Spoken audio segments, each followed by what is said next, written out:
All of this debate to a battle that's even bigger than that. Chrysler's deal with Italy's Fiat. The Supreme Court is still putting it on hold, and they are deciding if they should block it or give it the green light. My next guest says block it. He wants Chrysler and the courts to back his plan to keep the automaker 100% American and 100% employee-owned. Problem is, no one's really listening to him.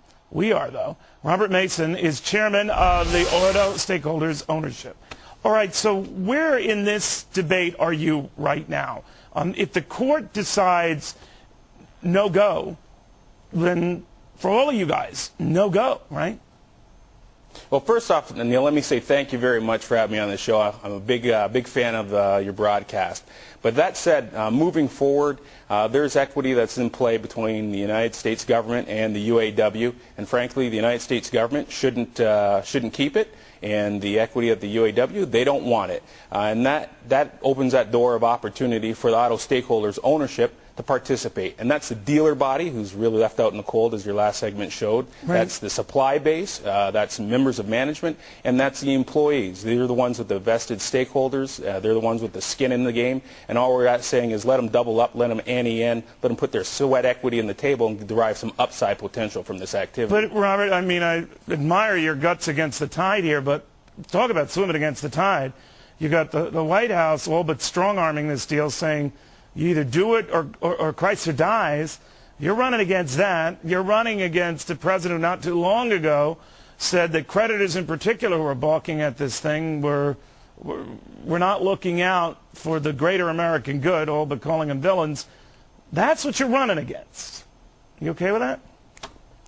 Well, a good idea has its time. And reality is, if it's not this week, if it's not in 3 weeks, or if it's not in 3 months or 3 years, this is a good idea, and we're creating a bridge for everybody to walk across. But Robert, 3 months, I'm told by auto analysts who, by the way, missed the whole auto calamity, so it says a little bit about their brilliance. But nevertheless, they say that you don't have 3 months, that if this is still dragging on 3 months, not only are you shot, everyone having anything to do with Chrysler is shot. Yeah, and really, we're talking about Chrysler, we're talking about General Motors, and I get a chance to talk with my colleagues and friends at Chrysler on a daily basis. And the reality is, they look at this as, they say, hey, we don't want liquidation, clearly. If the second best alternative is to tie up with Fiat, so be it. But they're not in a hurry for this because they've had the occupation of Daimler, they had the fiasco of Cerberus. They're really looking to be able to stand on their own 2 feet. And if there's that third alternative, which our minority report really is, that can grow some green shoots and develop into a full-fledged plan that's really being looked at, they're more than happy to latch on to it. Fiat still says it's waiting, patient, going to do the deal. Are you okay with that? You're still leery about it? What? Well, I'll tell you this. While I was at Chrysler, I led the analysis for the Fiat deal, and the in-configuration is not what we're seeing. The analysis really was a joint venture, an alliance that allowed us to migrate over time towards a more collaborative relationship. But do you like Fiat cars? I'm not going to comment about my personal opinion on Fiat cars. I can, Robert. I can't fit in them.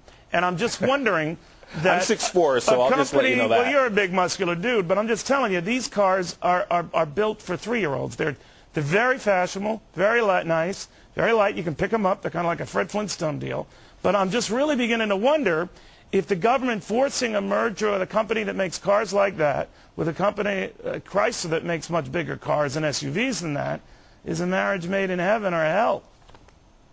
Well, let me say this. The Auto Task Force and the bankruptcy judge have a bias for speed, and that's okay if your overarching goal is a quick win. Well, wait a minute. The bias for speed, or are they just skinny, light people? Well, I'll say it's a bias for speed because they have an overarching goal for a quick rinse throughout the entire economy. All right.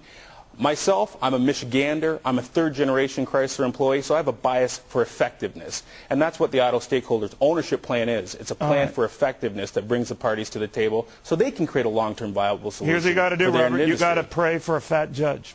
It's come down to a fat judge. So God bless you. We're all for watching. I'm Robert Mason. Thank you very, very much. Thanks, Neal. Appreciate it.